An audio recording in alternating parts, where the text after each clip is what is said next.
నష్ట నివారణ చర్యలో భాగంగా కంట్రోల్ చేయమంటున్నారు ఆయన ఉద్దేశం ఏంటి అంటే ఆయన ఖర్చును కంట్రోల్ చేయమంటని చెప్పడం కరెక్ట్, కానీ పిల్లల విషయంలో మాట్లాడడం, ఈ ఫుడ్ విషయంలో, స్కూల్స్ విషయంలో, ఈ బట్టలు, అదే పెన్నులు, వాళ్ళకి ఏవైతే సౌకర్యాలు కల్పిస్తున్నారు వాటి మీద మాత్రం కోత విధించమండం కరెక్ట్ కాదండి. దాన్ని సమర్థించడం. ఎందుకంటే ఇప్పుడు పిల్లలకి ఇచ్చే సత్తు పిండి అంటారు, ఆ సత్తు పిండి ఇస్తారు బాగా సత్తు రావడానికి, బలం కోసం ఇస్తారు. అది బయట తీసుకెళ్లి చాలా మందికి ఎవరు అమ్ముతున్నారా, ఎక్కడి నుంచి వెళ్తుందో అంతా తెలుసుకోవాలి. చేపలకి గాలం వేసి గాలానికి తగిలిచ్చి చేపలు పడుతున్నారు.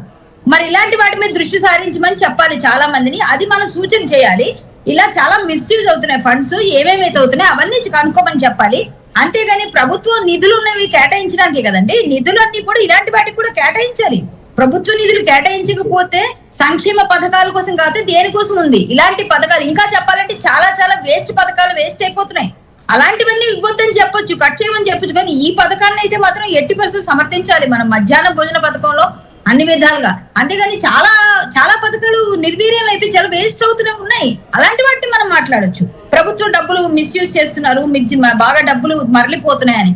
కానీ ఈ విషయంలో మాత్రం తప్పండి. అది నేనైతే అస్సలు సమర్థించట్లేదు. ఎందుకు సమర్థించట్లేదు అంటే ఆయన పెద్దవారు, ఆయన మంచి విషయాలు చాలా చెప్తారు. అన్ని మనం తీసుకుంటామా, తీసుకోలేము, కానీ కొన్ని తీసుకున్నా ఆ కొన్నిట్లో కూడా ఇలాంటి వాటిని మాత్రం చేసేటప్పుడు వ్యాఖ్యలు సమర్థించకూడదు. ఎందుకంటే ఇది పిల్లల భవిష్యత్తుకు సంబంధించింది.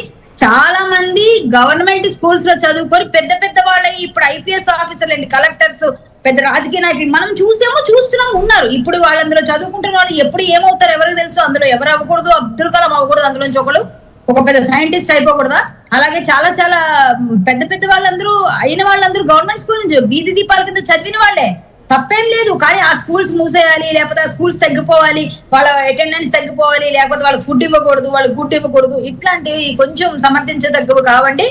ఇంకోటి మన అక్షరాస్యత నిరక్షరాస్యత శాతాలు చూసుకున్నా, అన్ని విధాలుగా ఏ విధంగా చూసుకున్నా, ఇప్పుడు రిజర్వేషన్స్ ప్రకారంగా ప్రతి దానికి మనం క్యాలిక్యులేట్ చేస్తూ వేరే విధంగా టాపిక్ లోకి వెళ్ళొచ్చు. కానీ ఈ టాపిక్ ఓన్లీ ఫుడ్ గురించి ప్రభుత్వానికి ఆయన ఇచ్చే సజెషన్ మంచిదే కావచ్చు అనుకుందాం, కానీ ఈ పథకం గురించి ఇవ్వకూడదు. ఎందుకంటే పిల్లల్ని అట్రాక్ట్ చేయడానికి చేస్తున్న ఇది, పిల్లల్ని స్కూల్ వైపు నడిపించడానికి, పిల్లలకి టీచర్ ఉన్నారు మనతో పాటుగా, పాదసారథి గారని కాలర్ సిద్ధంగా ఉన్నారు. ఒక రిటైర్డ్ టీచర్ మాట్లాడతారు, పాదసారథి గారు. పాదసారథి గారు మాట్లాడండి సార్. నమస్కారం అండి అందరికి. నమస్తే అండి. నా వాయిస్ క్లియర్ గా వినపడుతుందా? పర్ఫెక్ట్ అండి. ఫస్ట్ పాయింట్ ఏంటంటే అండి, సమస్య ఉన్నదన్నది అందరికీ తెలిసిన విషయమే. అవును. సమస్యకి పక్కదో పట్టించేందుకు కానీ, లేకపోతే వివిధ కారణాల వల్ల కానీ, దానికి కులము, మతము, భాషా ప్రాంతం లాంటివి తీసుకురాకుండా సమస్యని సమస్యగా మాట్లాడటం ఉచితంగా ఉంటుంది. సమస్యకి పరిష్కారం చెప్పటం ఇంకా ఉచితం. ఇది ఫస్ట్ పాయింట్. ఇది ఆర్టీవీలో జరుగుతుందని నేను ఆశిస్తున్నా.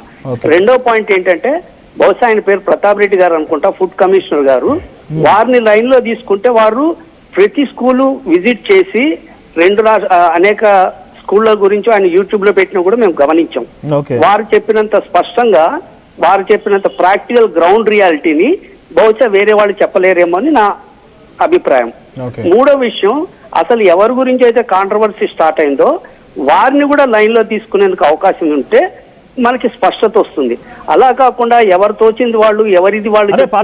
ఆల్రెడీ మేము గరికపాటి గారి గురించి అండ్ లైన్ లో తీసుకోవడానికి ట్రై చేసాం, వాళ్ళ టీమ్ తో కాంటాక్ట్ లోకి వెళ్ళాము, బట్ హీఈస్ నాట్ రెడీ. తను ఏం చెప్తున్నారంటే, నేను ఆల్రెడీ ఒక statement, please sir if possible statement play చేయండి.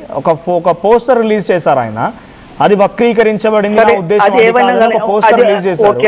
రైట్. ప్రతాప్ రెడ్డి గారిని మీరు లైన్ లో తీసుకోగలుగుతారా? ప్రతాప్ రెడ్డి గారు ఏపీ ఫుడ్ కమిషనర్. ఇక్కడ సమస్యల్లో అక్కడ ఎటువంటి ఫుడ్ ఉంది, ఏ ఫుడ్ ఉంది అనేది ఫైట్స్ నడుస్తూనే ఉన్నాయి. It's not a full stop solution. అది ఒకరోజు ఫుల్ స్టాప్ పెట్టే సొల్యూషన్ అయితే కాదు. ఇప్పుడు నేను ఏపీ ఫుడ్ కమిషనర్ తీసుకొని సమస్యకి పరిష్కారం రాదు. ఇక్కడ టాపిక్ అల్లా బాధసారి గారు, ఒక నిమిషం, ఈ టాపిక్ అల్లా ఆయన మొత్తానికి ఆ ఫుడ్డే పెట్టొద్దు, గంటలు మాట్లాడను, వక్తల్లాగా మాట్లాడను, ఒక్క నిమిషం నన్ను చెప్పనేయండి. గ్రౌండ్ రియాలిటీ తెలిసిన వ్యక్తి ఫుడ్ ఎలా ఉంటుంది అన్న దానికంటే కూడా ఆ విషయం మీద అన్నదాంతో నేను ఏకీభవిస్తున్నా. ఫుడ్ అవసరమా లేదా అన్నది ఆయన పిల్లలతో కూడా మాట్లాడారు కదా, ఆయన అభిప్రాయానికి వ్యాలిడిటీ ఉంటుంది కదా. సరే, మీరు పాదసారథి గారు మీరు చెప్తున్న ఆలోచన సూచన బాగుంది, బట్ ప్రతాప్ రెడ్డి గారు ఒక ఆఫీసరు, లేకపోతే ఆయన ఒక స్థాయిలో ఉన్నారు. ఆయన వరకు ఎందుకు కరాటే కళ్యాణ్ గారు ఏం చెప్తున్నారు, గతంలో మేము అదే స్థాయి నుంచి వచ్చినామని చెప్తున్నారు. నేను అదే స్థాయిలో నుంచి అక్కడ ప్రభుత్వ పాఠశాలలో, ప్రభుత్వ కాలేజీలో, యూనివర్సిటీలో చదువుకొని వచ్చిన వాళ్ళు, మాకు ప్రత్యక్ష అనుభవం